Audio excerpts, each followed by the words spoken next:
अस्सलाम वालेकुम बच्चों, आज हम क्लास 9 का जो चैप्टर नंबर 2 और इसके जो रिव्यू एक्सरसाइज है और इसका जो क्वेश्चन नंबर 6, 7 और 8 इन तीनों क्वेश्चन को अपनी आज वाली वीडियो में हम सॉल्व करेंगे। क्वेश्चन नंबर 6 है जिसकी स्टेटमेंट है कि find the value of the x in the following. In 10,000 question में से मुझे एक्स की वैल्यू फाइंड आउट करनी है। तो सबसे पहले इसका फर्स्ट पार्ट देख लेते हैं जो हमारे पास है जी log x बेस 9 जिसको इक्विवेलेंट किया गया 0.5 के। तो इधर से हम एक्स की वैल्यू फाइंड आउट करते हैं। सबसे पहले अपना क्वेश्चन रीराइट कर लेते हैं कि हमारे पास गिवन है कि log x बेस 9 जिसको इक्विवेलेंट किया गया 0.5 के। ये एक लॉगरिथम फॉर्म है। इसको सबसे पहले हम एक्सपोनेंशियल फॉर्म में कन्वर्ट करते हैं।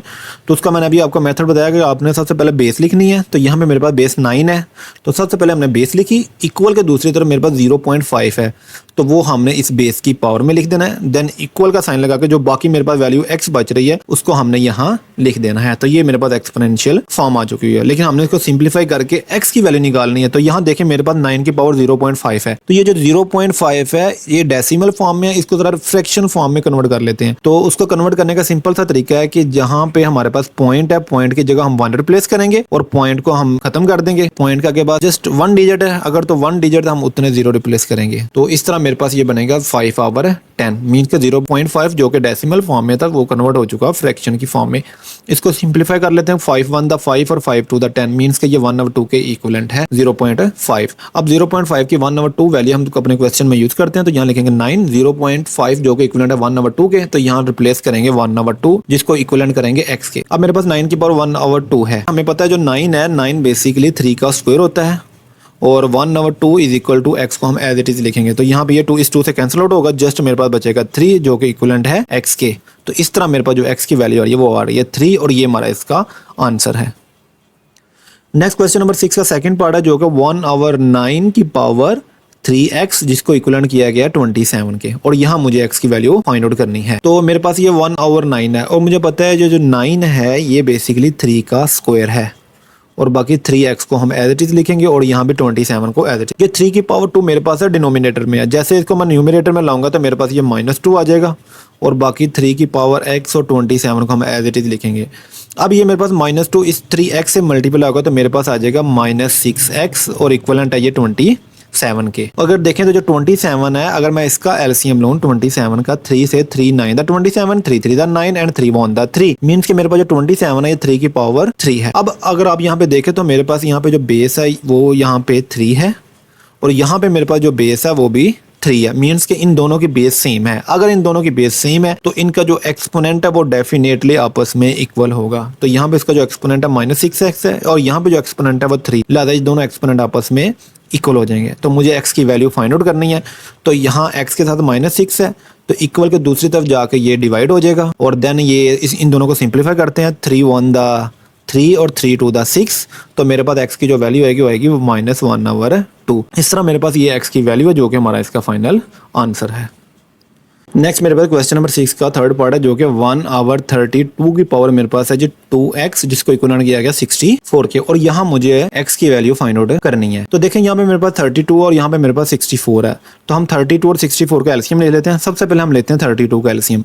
32 का एलसीएम मैं 2 से ले रहा हूँ, 2 1 द 2 और 2 6 the 12, 2 8 the 16, 2 4 the 8 and 2 2 the 2 and 2 1 the 2। और नेक्स्ट हम 64 का एलसीएम लेते हैं यहाँ पे। तो 64 2 3 the 6, 2 2 the 4, 2 1 the 2, 2 6 the 12, 2 8 the 16 and 2 4 the 8, 2 2 the 2 and 2 1 the 2। Means के जो 32 है इसमें मेरे पास जो 2 आ रहा है वो 5 टाइम आ रहा है और 64 में मेरे पास जो 2 आ रहा है वो टोटल 6 टाइम आ रहा है। तो यहाँ लिखेंगे कि हमारे पास जो 32 है ये है 2 की पावर 5 और यहाँ पे 2x को हम एज इट इज लिखेंगे और ये 64 है मेरे पास 2 की पावर 6। अब ये मेरे पास 2 की पावर 5 है डिनोमिनेटर में, जैसे इसको न्यूमिनेटर में लाऊंगा तो मेरे पास 2 की पावर बनेगी -5 और बाहर 2x को एज इट इज और 2 की पावर 6 को भी एज इट इज। अब मेरे पास ये -5 जब इस 2x से मल्टीप्लाई होगा तो मेरे पास आएगा -10x और 2 की पावर 6 को हम लिखेंगे एज इट इज।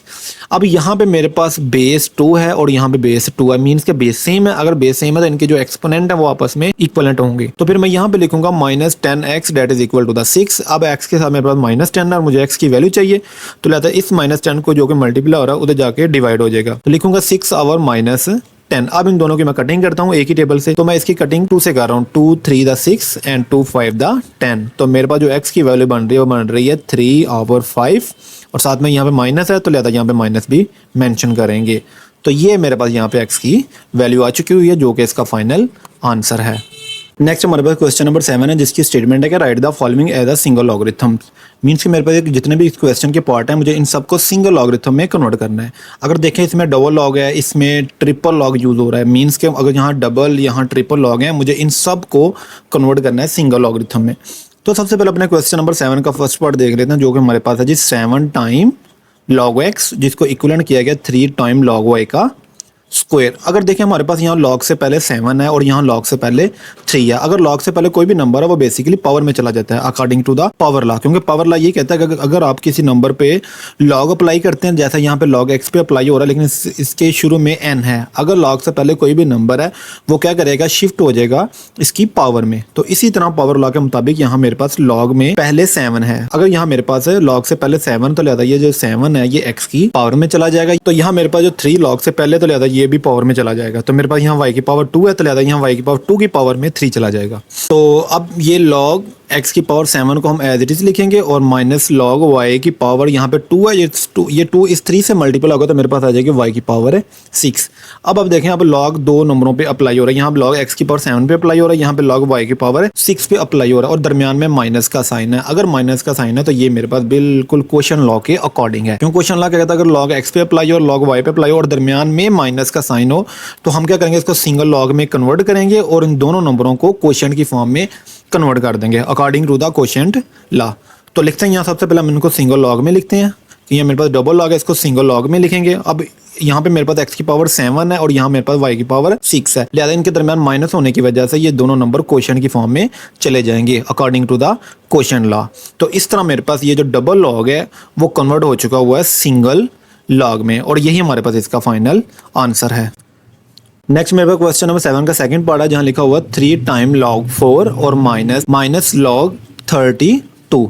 अब मुझे इसको सिंगल लॉग में कन्वर्ट करना है। सबसे पहले यहाँ देखें मेरे पास लॉग से पहले 3 है तो पावर लॉ के मुताबिक ये जो 3 है ये अंदर जो 4 है इसकी पावर में चला जाएगा और माइनस log 32 को हम एज इट इज़ लिखेंगे। अब ये 4 की पावर 3 है, 4 की पावर 3 है मीन्स के 4 को अगर हम 3 टाइम मल्टीप्लाई करते हैं तो मेरे पास जो वैल्यू आएगी वो आएगी 64। अब यहाँ पे ये वाली वैल्यू हम रिप्लेस करते हैं, 4 की पावर 3 की जगह 64 रिप्लेस करते हैं माइनस log 32 को एज इट इज़। अब यहाँ पे log 64 पे अप्लाई हो रहा है और log 32 पे अप्लाई हो रहा है और दरमियान में माइनस का साइन है। तो यहाँ पर हम यूज़ करेंगे क्वोशिएंट लॉ, क्योंकि क्वोशिएंट लॉ कहता है अगर log x पे अप्लाई हो और log y पे अप्लाई हो, अगर इनके दरमियान माइनस का साइन है तो आपने क्या करना है, इसको सिंगल लॉग में कन्वर्ट करना है और इन दोनों नंबरों को डिवाइड कर देना है, मीन्स कि इनको क्वोशिएंट की फॉर्म में लिख देना है। तो यहाँ पे हम यही मेथड यूज़ करते हैं कि सबसे पहले हम इनको सिंगल लॉग में कन्वर्ट करेंगे। यहाँ मेरे पास 64 है, यहाँ मेरे पास 32 लिया था, ये दोनों के दोनों माइनस होने की वजह से आपस में क्वोशिएंट की फॉर्म में कन्वर्ट हो जाएंगे। तो लिखेंगे 64 ओवर 32। अब इस 64 को जब मैं 32 पे डिवाइड करूंगा तो मेरे पास आएगा जस्ट 2। तो लिहाजा ये इसका सिंगल लॉगरिथम है और ये इसका फाइनल आंसर है। नेक्स्ट मेरे पास क्वेश्चन नंबर 7 का थर्ड पार्ट है जो कि 1/3 log 8 और बेस हमारे पास यहाँ पे 5 और जमा log 27 और बेस 5 है और ये ब्रैकेट में क्लोज है इतना हिस्सा और माइनस log बेस 5 और 3 पे log अप्लाई हो रहा है। अब मुझे इसको सिंगल लॉग में कन्वर्ट करना है। तो सबसे पहले हम क्या करेंगे, मेरे पास ये 1/3 को एज इट इज लिखेंगे। अब यहाँ पे जो log है वो 8 पे अप्लाई हो रहा है और log 27 पे अप्लाई हो रहा है और दरमियान में प्लस का साइन है। तो प्रोडक्ट लॉ यूज करेंगे क्योंकि इनके दरमियान प्लस का साइन यूज हो रहा है। तो प्रोडक्ट लॉ के मुताबिक अगर log x पे और log y पे अप्लाई हो और दरमियान में प्लस का साइन हो तो इसको सिंगल लॉग में लिख के इन दोनों नंबरों को आपस में मल्टीप्लाई कर देंगे। तो प्रोडक्ट लॉ के मुताबिक सबसे पहले हमने क्या करना है, इसको सिंगल लॉग में कन्वर्ट करना है। तो यहाँ पे मेरे पास 8 है, यहाँ मेरे पास 27, तो लिहाजा ये वाला 8 इस 27 से मल्टीप्लाई होके सिंगल लॉग में ये वाला कन्वर्ट हो जाएगा और बाकी ये माइनस log 3 और बेस 5 को एज इट इज लिखेंगे। यहाँ भी मेरे पास बेस 5 है तो लिहाजा यहाँ भी बेस 5 ही यूज होगी।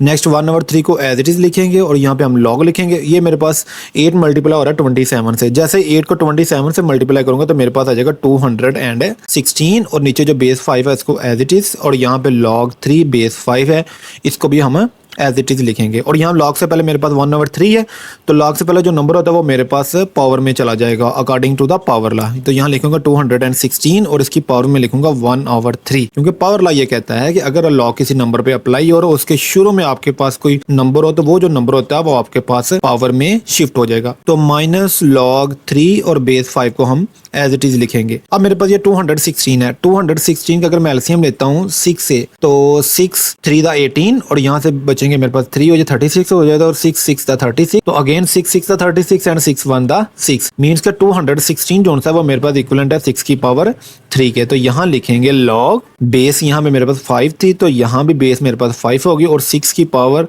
3 लिखेंगे 216 की जगह, और बाहर जो 1/3 है उसको हम एज इट इज लिखेंगे और माइनस लॉग 3 और बेस 5। तो इस तरह ये वाला 3 इस 3 से कैंसिल आउट हो जाएगा और मेरे पास बचेगा log 6 बेस 5 माइनस log 3 और यहाँ पे बेस 5। अब मेरे पास यहाँ पे log 6 पे अप्लाई हो रहा है और यहाँ पे log 3 पे अप्लाई हो रहा है, दरमियान में लगा माइनस का साइन। तो क्वेश्चन लॉ के मुताबिक मैं क्या करूंगा, जब इसको सिंगल लॉग में कन्वर्ट करूंगा, बेस तो 5 एज इट इज रहेगी, तो लिहाजा ये दोनों नंबर 6 और 3 ये दोनों के दोनों आपस में डिवाइड हो जाएंगे। क्यों? इनके दरमियान माइनस का साइन है और क्वेश्चन लॉ ये कहता है अगर लॉग दो नंबरों पे अप्लाई हो और दरमियान में माइनस का साइन हो तो आपने इसको सिंगल लॉग में कन्वर्ट करना है और इन दोनों को क्वेश्चन की फॉर्म में लिख देना है। तो लिहाजा मैं लिखूंगा 6/3। अब इनकी कटिंग करता हूँ तो 3 1 दा 3 3 2 दा 6, तो मेरे पास जस्ट बचेगा इज इक्वल टू log 2 और नीचे जो बेस मेरे पास 5 है उसको एज इट इज ही लिखूंगा। तो लिहाजा ये मेरे पास इसका फाइनल आंसर है। नेक्स्ट मेरे पास क्वेश्चन नंबर 8 है जिसकी स्टेटमेंट है कि expand the following using the law of logarithms. Means कि मुझे इन क्वेश्चन को एक्सपेंड करना है और जो एक्सपेंड करने के लिए मेथड यूज करना है वो यूज करना laws of the logarithm. Means law of logarithm के अकॉर्डिंग मुझे इन सारे क्वेश्चंस को एक्सपेंड करना है। तो इसका फर्स्ट पार्ट देखते हैं जो कि हमारे पास है जी log x y z की पावर 6। अब मुझे इसको जो कि सिंगल लॉग में इसको डबल या ट्रिपल लॉग में कन्वर्ट करना है। तो अगर आप देखें तो यहाँ पे मेरे पास जो लॉग है वो x y z की पावर 6 मीन्स के 3 डिफरेंट नंबर आपस में प्रोडक्ट की फॉर्म में और इस पे लॉग अप्लाई हो रहा है। अगर ये प्रोडक्ट की फॉर्म में है और इस पे लॉग अप्लाई हो रहा है तो हम मेथड यूज करेंगे प्रोडक्ट लॉ वाला, क्योंकि प्रोडक्ट लॉ ये कहता है कि अगर कोई नंबर आपस में प्रोडक्ट की फॉर्म में है और उन पे लॉग अप्लाई हो रहा है तो लॉग क्या करेगा, सिंगल सिंगल अप्लाई होगा और इनके दरमियान है प्लस का साइन आ जाएगा।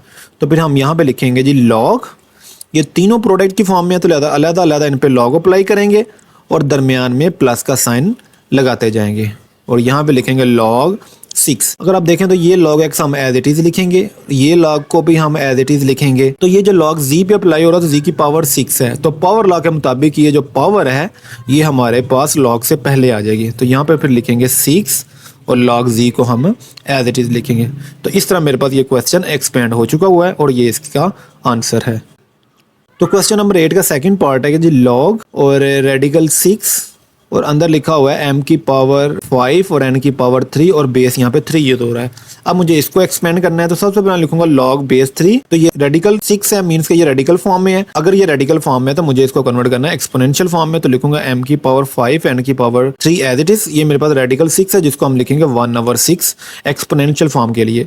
तो मेरे पास देखें यहाँ log जिस नंबर पर अप्लाई हो रहा है उसकी पावर मेरे पास यहाँ पे 1/6 है। तो लिहाजा पावर लॉ के मुताबिक हम क्या करेंगे, इस पावर को शुरू में ले आएंगे according to the power law. तो फिर यहाँ पे लिखेंगे 1/6 पावर शुरू में और बाकी log m की पावर 5 n की पावर 3 और बेस 3 को हम एज इट इज लिखेंगे। अब मेरे पास log जिस नंबर पे अप्लाई हो रहा है वो प्रोडक्ट की फॉर्म में है तो फिर हम यूज करेंगे प्रोडक्ट लॉ। मीन्स के अलग log अप्लाई करेंगे और दरमियान में प्लस का साइन लगाएंगे। तो लिखेंगे 6। अब log अप्लाई करेंगे पहले m5 पे, फिर log अप्लाई करेंगे n3 पे और दरमियान में प्लस का sign because of the product law. तो साथ में बेस जो 3 है और यहाँ पे जो बेस 3 है उसको हम एज इट इज लिखेंगे। अब मेरे पास देखें तो ये 6 बाहर है 1/6। तो अगर ये 1/6 बाहर है तो अंदर ये इसके साथ और अंदर ये इसके साथ मल्टीप्लाई हो जाएगा। तो लिखेंगे फिर हम इसको इज इक्वल टू 1/6, पहले नंबर से मल्टीप्लाई होगा तो लिखेंगे log m की पावर 5 और बेस 3 और नेक्स्ट ये इसके साथ मल्टीप्लाई हो जाएगा तो इधर भी लिखेंगे 1/6 log n की पावर 3 और बेस 3। तो इस तरह मेरे पास ये एक्सपेंड हो चुका हुआ है according to the law of the logarithm. तो लिहाजा यही मेरा इसका फाइनल आंसर है। नेक्स्ट मेरे पास क्वेश्चन नंबर 8 का थर्ड पार्ट है जो कि है log √8x की पावर 3। अब मुझे इसको एक्सपेंड करना है। सबसे पहले ये रेडिकल फॉर्म इसकी रिमूव करते हैं तो लिखेंगे 8x की पावर 3। तो ये स्क्वायर रूट को जब खत्म करूंगा मेरे पास आ जाएगा 1/2। तो लिहाजा log जिस नंबर पे अप्लाई हो रहा है वो पावर में है तो पावर लॉ के मुताबिक ये जो पावर है मेरे पास से शुरू में आ जाएगी। तो लिखूंगा इसके 1/2 log 8x की power 3 as it is. Next 1/2 लिखेंगे। अब ये मेरे पास जो log है जिस नंबर पे अप्लाई हो रहा है वो प्रोडक्ट की फॉर्म में है तो फिर प्रोडक्ट लॉ यूज करेंगे।